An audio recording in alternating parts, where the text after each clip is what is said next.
क्या आपके मन में भी एक सवाल आता है कि केराटिन करवाने के बाद बाल तो स्मूथ हो जाते हैं, लेकिन 3-4 महीने बाद हेयर फॉल क्यों डबल हो जाता है? सच ये है कि केराटिन हर किसी के लिए नहीं होता और आज मैं आपको बताऊंगी कि कौन इस ट्रीटमेंट को करवा सकता है और किन्हें ये बिल्कुल ही अवॉइड करना चाहिए। सैलून में आपको सिर्फ एक चीज बताई जाती है कि इस ट्रीटमेंट को करवाने से आपके जो बाल हैं वो स्मूथ हो जाएंगे, लेकिन कोई ये नहीं बताता कि ये ट्रीटमेंट आपके हेयर टाइप, स्कैल्प और बॉडी हॉर्मोन्स के साथ क्या क्या कर सकता है। हाय, मैं हूँ पूजा, योर वेलनेस फार्मासिस्ट। आज का वीडियो सिर्फ आउटर ब्यूटी के बारे में नहीं है, ये आपके हेयर केयर के साथ साथ आपकी हेल्थ के बारे में भी है। और वीडियो के एंड में मैं आपको एक ऐसी चीज बताऊंगी जो आपकी ओवरऑल हेल्थ और स्पेशली बालों के लिए सुपर फूड का काम करेगी। और आज की वीडियो के बाद आप क्लियरली डिसाइड कर पाओगे कि आपको केराटिन करवाना चाहिए या नहीं। अगर करवाना है तो किस कंडीशन में ये रिलेटिवली सेफ है, और अगर अवॉइड करना चाहिए तो उसका सेफ ऑल्टरनेटिव क्या है। सबसे पहले एक कंफ्यूजन क्लियर कर लेते हैं कि केराटिन ट्रीटमेंट का मतलब हेयर रिपेयर नहीं होता।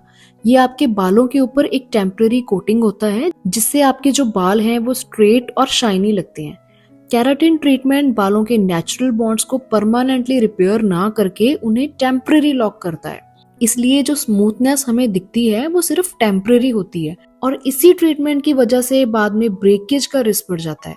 वैसे तो पर्सनली मैं इस केमिकल ट्रीटमेंट के फेवर में नहीं हूँ, बट फिर भी अगर आप करवाना चाहते हैं तो पहले तो हम बात करेंगे कि ये ट्रीटमेंट किन लोगों को सूट करता है और उन्हें कौन सी बातों का ध्यान रखना चाहिए।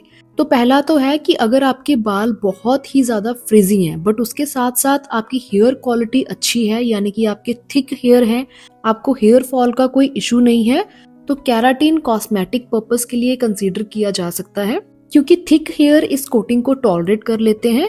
बट आपने कुछ रूल्स को फॉलो करना है, जैसे कि केराटिन ट्रीटमेंट्स में कम से कम 9 से 12 महीने का गैप हो, हमेशा लो फॉर्मल्डिहाइड या फिर एल्डिहाइड फ्री वेरिएंट्स को चूज करें और इसे आप अपनी परमानेंट हैबिट मत बनाइए। अगर आप कोई खास इवेंट के लिए करवा रहे हैं तो उस केस में रिस्क कंपैरेटिवली कम होता है। एंड अब हम बात करते हैं कि किन लोगों को ये ट्रीटमेंट बिल्कुल ही अवॉइड करना चाहिए। फर्स्ट है कि अगर आपके जो बाल हैं वो ऑलरेडी बहुत पतले हैं, आप पीसीओएस जैसी हार्मोनल प्रॉब्लम से डील कर रहे हैं, या फिर पोस्टपार्टम यानी कि डिलीवरी के बाद आपको ये अवॉइड करना चाहिए, क्योंकि इन केसेस में बाल ऑलरेडी बहुत ज्यादा झड़ रहे होते हैं। तो केराटिन यानी कि केमिकल ट्रीटमेंट्स आपके हेयर लॉस को और ज्यादा बढ़ा सकते हैं। दूसरा है कि अगर आपकी स्कैल्प बहुत ही ज्यादा सेंसिटिव है या फिर आपको माइग्रेन या अस्थमा की प्रॉब्लम है, तो इन केसेस में आप इसे टोटली अवॉइड करें, क्योंकि हेयर प्रोफेशनल्स जितना मर्जी इस ट्रीटमेंट को फॉर्मल्डिहाइड फ्री बोलें, बट स्टिल इनमें फॉर्मल्डिहाइड रिलीजर्स प्रेजेंट होते हैं और इन केमिकल से आपको सिर दर्द, आंखों में जलन और सांस लेने में प्रॉब्लम जैसी चीजें हो सकती हैं। और तीसरा है प्रेगनेंसी एंड ब्रेस्ट फीडिंग। इस स्टेज में मैं personally in chemical heat treatments को बिल्कुल भी रिकमेंड नहीं करती, क्योंकि ये आपके साथ साथ आपके अनबॉर्न चाइल्ड की हेल्थ पर भी बहुत ज्यादा असर डाल सकते हैं। और हम ये सब ट्रीटमेंट्स को क्यों करवाना चाहते हैं? सिर्फ बालों को अच्छे से मैनेज करने के लिए? तो ये केराटिन के बिना भी अचीव हो सकता है। तो एक DIY मास्क आप रेडी कर सकते हैं, जिससे आपका जो फ्रिज है वो कंट्रोल होगा और आपके बाल भी शाइनी लगेंगे, वो भी बिना किसी डैमेज के। तो उसके लिए आपने क्या करना है, 2 टेबलस्पून आप एलोवेरा जेल लें, उसमें आप 1 टेबलस्पून ऐड करें कोकोनट मिल्क और 1 टीस्पून आपने ऐड करना है कैस्टर ऑयल, और एक मास्क रेडी करना है जिसे आप अपने बालों की मिड लेंथ से लेके एंड्स तक अच्छे से अप्लाई करें।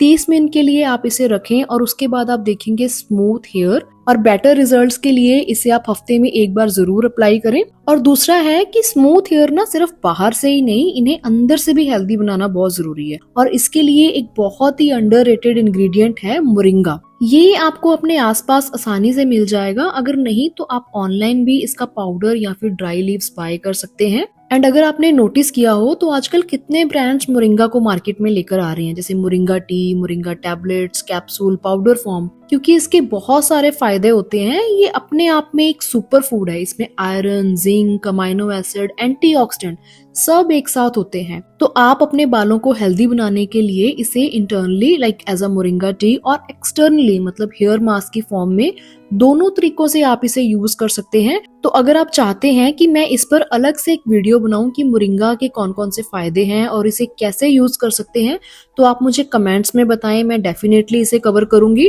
तो शॉर्ट में बोलूं तो कैराटिन को ना हम अच्छा कह सकते हैं ना हम बुरा कह सकते हैं। ये आपको अपनी हेल्थ को ध्यान में रखते हुए खुद ही डिसाइड करना होगा कि ये आपके लिए सेफ है या नहीं है। एंड आई होप कि आपको मेरी ये ऑनेस्ट फार्मासिस्ट एक्सप्लेनेशन यूजफुल लगी हो, और ऐसी ही और pharmacist approved self care and remedies के लिए मेरे channel being real with Pooja the wellness pharmacist को सब्सक्राइब जरूर करें। So stay aware, stay real, and I will see you in the next video. Bye bye.